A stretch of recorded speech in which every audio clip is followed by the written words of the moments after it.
Sarasota County Bar Association is a proud partner in bringing you Law in Sarasota. With voluntary membership of over 900 lawyers and judges, the Sarasota County Bar Association is your community's leader in advancing legal professionalism, practice development, and public service. Visit www.sarasotabar.com for more information and to use the online directory list to find an attorney. Welcome to Law in Sarasota. This program is brought to you by the Sarasota County Bar Association and underwritten by the Community Foundation of Sarasota. The Education Channel produces the program and broadcasts from its state-of-the-art campus at Suncoast Technical College. We appreciate their support. Today we're going to talk to two lawyers who took action in some unusual ways because of Hurricane Irma and Maria. When law students pass the bar exam, they must take the lawyer's oath before they can practice. The oath includes the phrase, "I will never reject from any consideration personal to myself the cause of the defenseless or oppressed." So, do attorneys actually do this? In this program, we will showcase two who got beyond just helping indigent clients in court. They're among a number of legal professionals in Sarasota who do good work benefiting total strangers. This is more common than is generally known. They and others do this quietly, without fanfare, and they rarely receive recognition for their service, which has absolutely nothing to do with the practice of law. Our guests today are lawyers who contribute time and resources to support those in need of our community and elsewhere. They're modest, not inclined to talk about their work, but I'm going to make them do so today. Both of these guests took the initiative to come to the aid of citizens affected by two of our most recent weather threats. So, welcome Stacy Dillard-Spahn and Bob Turfs. Thank you. We're going to start with you, Stacy. Before we get into what you did during Hurricane Irma, let's talk about your practice of law generally. What do you do? I am in a small boutique firm, the Law Office of Robert Lincoln, where we practice land use, land development, things like zoning and related litigation. Okay. So you also work with the Chamber of Commerce? I do. I work with the Chamber's leadership program, both with the adult program and youth program, and I'm currently the chair of the Leadership Sarasota County program. And so what work are you doing in the high schools? Well, the high schools, the leadership program has a youth program for 11th graders, and those 11th graders can apply to participate in a year-long program where they learn all about the community and government, nonprofit, business, all sorts of things about the community that they wouldn't otherwise get the opportunity to experience. Okay. So I understand you're somewhat of an expert now on diabetes. I think everyone whose life is touched by type 1 diabetes becomes somewhat of an expert by necessity. But my son was diagnosed 3 years ago at the age of 12 with type 1 diabetes, and not having had any previous family experience with type 1 diabetes, it was definitely an educational experience. So tell me about that, a little bit about the disease. Insulin dependent? Yes, type 1 diabetics it's an autoimmune disease, and people often don't understand the difference between type 1 and type 2 diabetes. But type 1 diabetes can strike at any age, children or adults. It's about 50% children and 50% adults, quite honestly. And it is a disease where it's an autoimmune disease. The body attacks the pancreas, and the pancreas stops producing insulin altogether. So you need insulin to live, to utilize the food that you eat for energy, and without it, you will die. So type 1s are all insulin dependent for life. And you've had some involvement with the Juvenile Diabetes Research Foundation. Tell us about that. I have. Juvenile Diabetes Research Foundation, we now call it JDRF, and that organization is it's the leading global organization designed with a mission to cure type 1 diabetes, but they also work with preventing, treating, and assisting with support of those who are diagnosed with type 1 diabetes. A lot of fundraisers to raise money for research for a cure, but they also have a lot of volunteers that are on the ground that assist people who are newly diagnosed, because it is a disease that requires a lot of mentorship and help upon diagnosis to figure out exactly how to manage and help a loved one manage type 1 diabetes. Must be scary to a child to learn that he or she has now got diabetes. It is. We discuss it frequently. It's a child confronts their mortality every single day. It's a dangerous disease every day, and without constant vigilance, is deadly. I mean, we don't talk about that a lot, but it really is. And so it is a very scary disease. And they have to check blood every day? They do every day, multiple times a day, blood sugar. One of the things about JDRF is that they have come up with a lot of new devices that help with that. Instead of having to finger prick your finger 10 to 12 times a day, if a child has a continuous glucose monitor, it can be inserted into their skin and they can wear that and get readings every 5 minutes. Still have to calibrate and do some finger pricks, but it's a huge help. And I understand they can actually plug into the body with insulin pumps. They can. My son actually has both the continuous glucose monitor and an insulin pump, so he gets continuous delivery of insulin 24/7. Okay. So let's talk about Hurricane Irma. We were fortunate in Sarasota not to get the brunt of that. We'd still got quite a bit of scare, I think. People coming to shelters, people having to board up, a lot of people leaving town.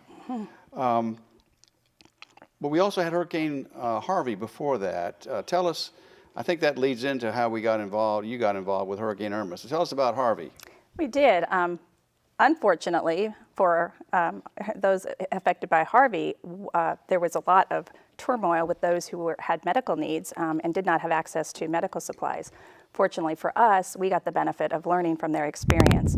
So during Hurricane Harvey, there were individuals who were organized and mobilized to deliver insulin to type 1 diabetics who became basically locked into areas where they couldn't get access to their supplies. And as a part of those efforts, the folks down in Houston, good folks down in Houston, contacted the folks in Florida to start working on putting together networks when they knew that Hurricane Irma was coming our direction. So I participated and agreed to participate and be a connection in Sarasota County. And also working with JDRF got involved, and some of the other nonprofit organizations, Insulin for Life, working on helping deliver insulin. So I thought that all I would be doing would be helping coordinate the delivery of insulin to anybody who got affected by Irma, because we didn't know where Irma was going to hit, as you know, so we were mobilized and prepared to get insulin wherever it needed to go. But in Houston, in areas like that, the diabetes community got together trying to make sure that you could help ensure getting the insulin and the medical assistance to the people in Houston. They did. Dr. Stephen Ponder is actually from Houston. He's a very big advocate of type 1 diabetes and an endocrinologist there, so he was able to really assist in those efforts. And we actually found out that people on the ground, although the large organizations were extremely helpful at organizing on a large level, it was really needing to get to the people on the ground that had cars and had access and boats and could get insulin actually where it needed to be. So let's talk about Irma. Irma's coming, we've got people in the shelters. How do you get involved? Well, I got involved by trying at first to help get insulin delivered where it needed to be, particularly if somebody was going to be in a situation where they just couldn't get to insulin. They couldn't travel. But actually what happened here locally for me in this situation was it was people in shelters that had gone to the shelters and things were a little rougher than they thought, or they didn't have what they needed, and then trying to manage that situation to make sure that you still had your insulin, because it can be dangerous within a few hours of not having insulin. Now, you were able to mobilize social networks, and how did that work? We utilized Facebook, and we used some open groups that were open to whoever needed to contact the group, and then we used some closed groups who were only accessible to people who were known to the type 1 diabetes community and were able to share information, some more detailed information, so that we could get insulin supplies where they were needed. So you had people in the shelters who didn't have insulin. You had people outside that were able to get their extra supplies. How'd you get those to the actual shelters? Well, we coordinated. It was interesting. I got the call. I was helping to mobilize other people get insulin where it needed to be, but I got the call. It sort of converged on me from 3 different sources. So once it converged on me from 3 different sources, I knew that I was the person who was going to need to deliver this insulin because it was in my neighborhood. We got the call and that somebody was needing insulin, and we understood that this gentleman actually was a single father and had a child and had some resource constraints already prior to the hurricane, and then the hurricane went to the shelter and took all of his insulin to the shelter in a cooler, because you need to keep it not too hot and not too cold. and took that with him to the shelter. And unfortunately, at the shelter, someone took his cooler, and all of his insulin supplies were taken, and he didn't have any anymore, and including his shoes. His shoes were taken too. So they probably weren't after the insulin. They probably thought there was something in the cooler. I would imagine they thought there were food or drink that they thought that might be useful for them. So how did you get the insulin there? Well, what happened was we got the call, and at this time, then the individual was leaving the shelter and going back to an apartment, but he was out of insulin supplies and basically out of all of his type 1 diabetes supplies, testing, test kits, everything that he needed, glucose, food, shoes for both him and his son. So we closed down my office. I have a small office with only 3 people, and when they found out that I said, we've got a call, somebody needs our help, it was pretty automatic. We closed down the office. It was at the end of the day, and I went to get insulin supplies from my house. One of my office manager, who's also my sister, so that's helpful, she got out and she got clothes and food. We went and made sure, my business partner went out and helped pick up food and supplies, and then we delivered the supplies. We didn't call ahead because I got word that this gentleman was proud, and I didn't want him to feel embarrassed about needing help. So we just showed up. But you were able to get the rest of the diabetes community to also deliver their extra insulin to shelters? There were some folks that were actually delivering them mostly to people who were at residences, that were in their residences and they either couldn't get to supplies or they'd run out of supplies. So we were directing some folks down South County and up north, even as far as near the parish area. Great. Okay. Well, let me spend a little time with Bob here now. I'm going to do a brief introduction for Bob because he's a new college graduate, and he was on the board of directors for the Community AIDS Network for a while. He's also handled transfusion-associated AIDS problems. Blood happens to be a blood correlation here, and also disability cases. He's helped hemophiliacs and their families with legal issues. He's always been interested in social justice issues and helping other folks. So, Bob, when you saw the devastation on the island of Puerto Rico caused by Hurricane Maria and the critical lack of resources, especially when it comes to drinking water, what put you into action? Well, of course, there's the general knowledge that what happens in so many disasters is the lack of availability of clean drinking water leads to various diseases. Leptospirosis can lead to various parasitic diseases, dengue fever. E. coli, that sort of thing? All those can be possibilities. That's exactly right. Matter of fact, I've been interested in water from several points of view for a number of years and was aware of the fact that about 800,000 children die yearly from bad water. Of course, they die of the diarrhea that they get is ultimately the cause of death. So it's fairly common knowledge that with bad drinking water, there's always that possibility. And you found a possible solution. How'd you come up with it? Well, first of all, about a year ago, May, along with some friends, we were hiking on the Appalachian Trail. We all went out and bought our own equipment for it. What I happened to buy was something called the Sawyer Squeeze, because you can't carry the multiple gallons of water you need for a 5-day trip. And so every day you have to have some source of drinking water and you have to be able to clean it. And the one I chose was this thing called the Sawyer Squeeze. And I was very happy with how it worked. How does it work? Well, for my purposes on the Appalachian Trail, first of all one needs to do is, it comes with several bags that go with it for holding water. And what these bags do is you'll have one set aside to, first of all, to capture the water that you want to clean. Like a stream or a puddle? Or a stream, a puddle. Often there are PVC pipes heading out from rocks someplace. And so scary, isn't it? To drink it right from there could be scary. That's right. And so what you do in that case is you simply attach this bag to the Sawyer Squeeze, and then it basically works by squeezing this bag to give it pressure, and it flows through to another similar bag. How safe is the water when it comes out?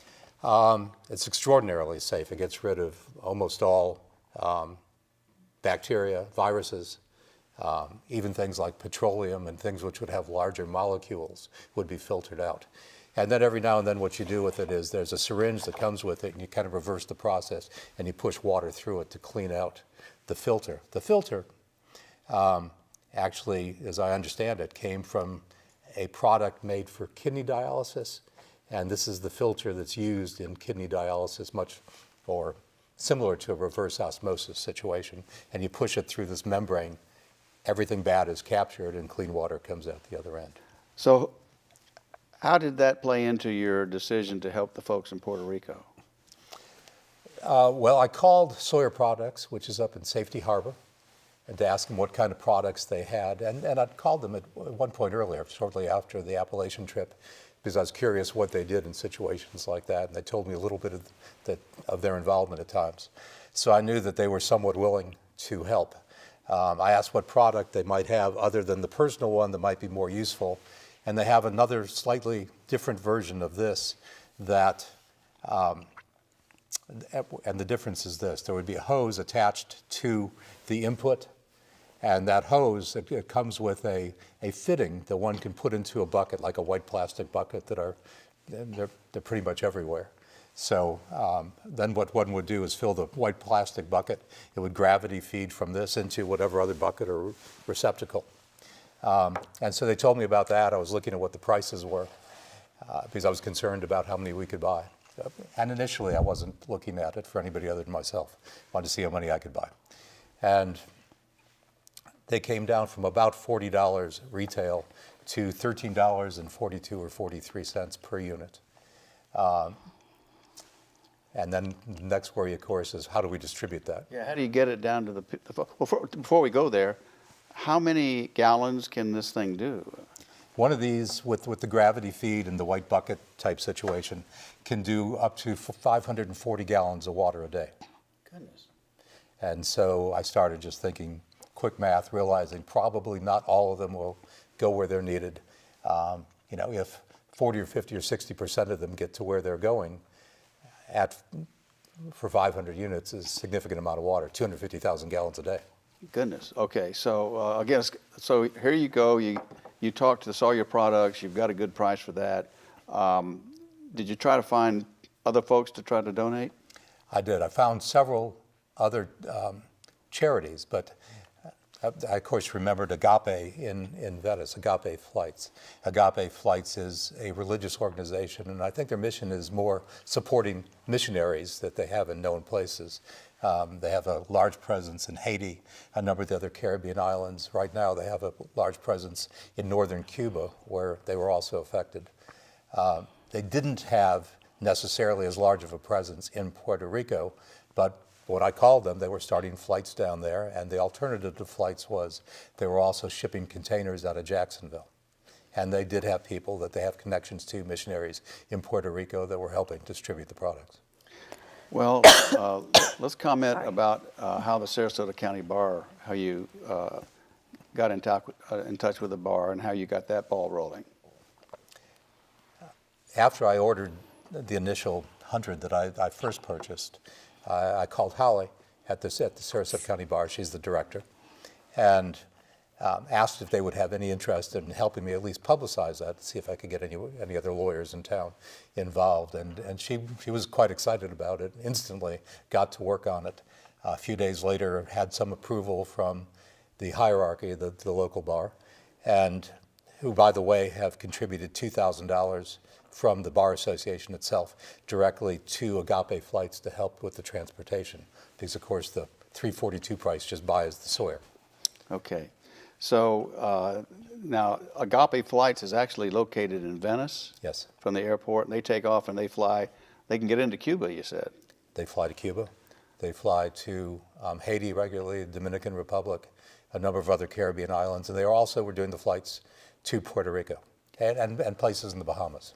Did you also solicit donations from the lawyers in addition for this project?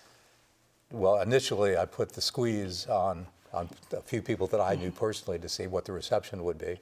And each of the people that I talked to made a contribution, so I was thinking maybe it's not a bad idea. And then afterwards, Holly with the bar put out an email blast to the members. And since then, we've had, I think it's a total of 28 at this point. I didn't have everybody on my list quite yet, because a few more came in today. What I'm seeking was to be able to pay for between 500 and 1,000 ultimately. As of today, we actually have purchased 587 with the contribution from the Sarasota County Bar. Well, that's great. And so let's say somebody viewing the program would like to help out in this respect. How could they go about contributing? The best thing, well, several different ways. I think the easiest one to do is if they can send a contribution to the Sarasota County Bar Association, which is, of course, located on the first floor of the courthouse. Holly and her assistant there are helping compile the various checks, and whatever comes in, my secretary is going over to pick it up once or twice a week. We FedEx the checks up to Sawyer Products. And for convenience and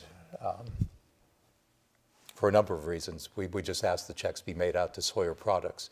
And it goes directly there at $13.42 per times the number that somebody would like to buy. And then they transport them down to Agape flights? They drop ship them, UPS them down to Venice, and which is really a very cheap process. I think it costs less than $50 every time I do 100 of them. That's great. That's great. So could they do it directly through Sawyer Products?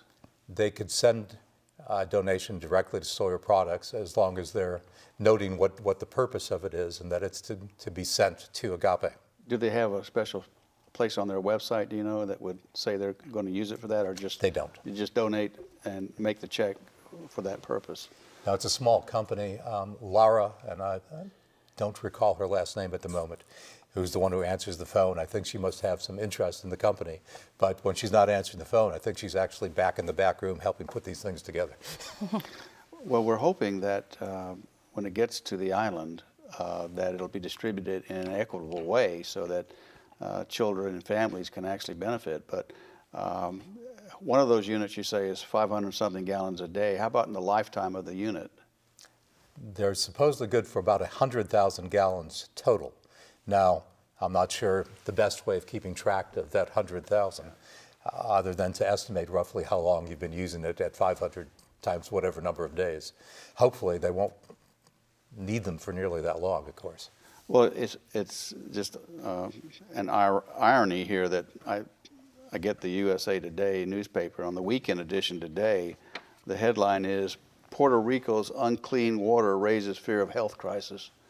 So it's really a serious problem. These diseases can cause fatalities, and as you've indicated, we say 800,000 kids? 800,000 a year. A year, That's children. about almost 2,500 a day. For goodness sakes. Now, Stacy, you were involved also on the fundraising end of the juvenile diabetes. How would people be able to go help with the diabetes fundraising? Diabetes fundraising is very easy through JDRF. They're your best organization because their mission is to cure type 1 diabetes. And if you go to their website at www.jdrf.org, there's an awesome way to donate. You can donate directly to Fund-A-Cure, and for Fund-A-Cure, research is the #1 goal, and 100% of your donation goes straight to research, no overhead. I'm interested in how your son adapted when he learned, if you can share with us, Sure. how it affects his life on a daily basis.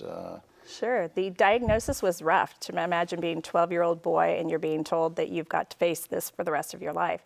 And for the first 6 months, it was extremely rough. Had a very angry young man on my hands. He was not happy with this diagnosis.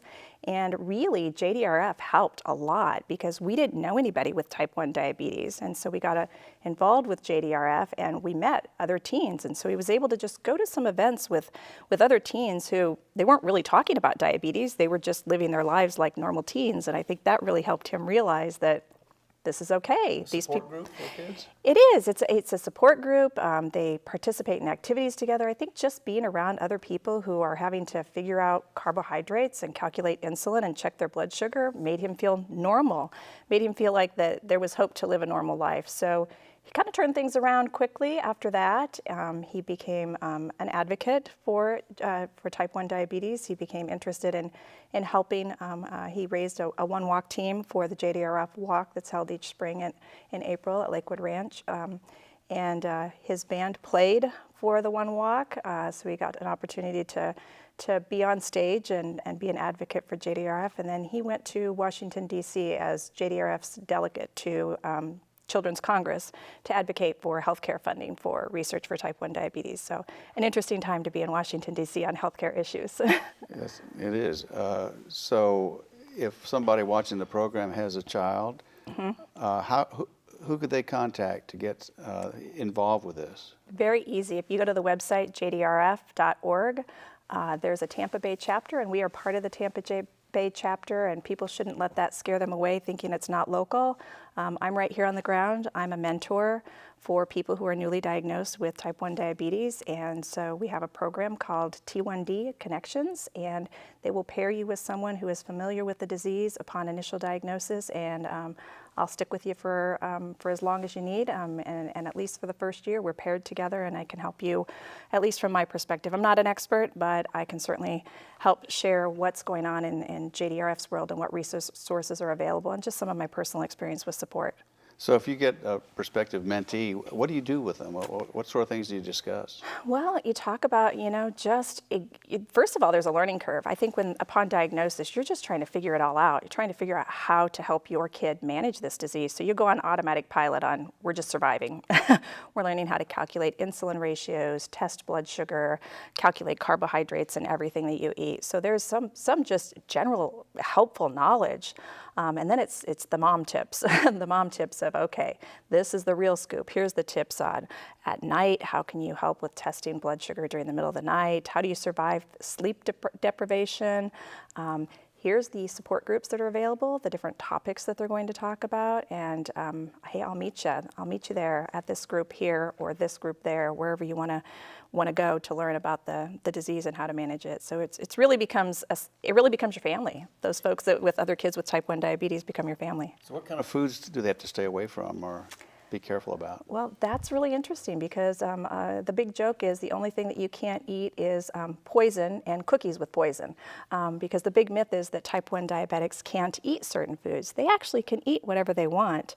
They just have to calculate how many carbohydrates are in everything and dose the insulin to cover those carbohydrates. Now, everybody should eat healthy anyways. So we try to stick to a healthy diet, but that's the main thing is the insulin. Well, as long as they can have pizza, I'm sure they'll survive. They're teenagers, right? Pizza is definitely still on the list. All right. Well, I think we're getting close to the end of the program. Bob, any final comments you'd like to make? Anything you'd like to say? No, hopefully these will get to where they need to be and help a few people. Stacy? Yeah, clean water and medicine, those are kind of the basics, and thank you for your work. Thank you. Of course, Stacy and Bob are not the only ones who do this work. They, like many from all walks of life, volunteer to help in critical times when others face emergency conditions. They're representatives of other good Samaritans, good neighbors, folks who donate time, in-kind material, and money to support those whose lives have been ravaged by the forces of nature, and whose very survival may rest upon the goodwill of strangers. Thank you, Stacy. Thank you, Bob, for what you've done and for proving that, contrary to some popular notions, lawyers, like many other Americans, have compassion for their fellow man and contribute to the common good outside of their chosen professions. Appreciate you being here. Lee Hayworth signing off for Law and Sarasota. For more than 36 years, the Community Foundation of Sarasota County has worked one-on-one with estate planning attorneys and their clients to make a lasting impact through philanthropy. Stable, trusted, and knowledgeable, the Community Foundation safeguards the charitable legacies of donors to ensure that they continue for years to come. Visit www.cfsarasota.org or call 955-3000 for more information.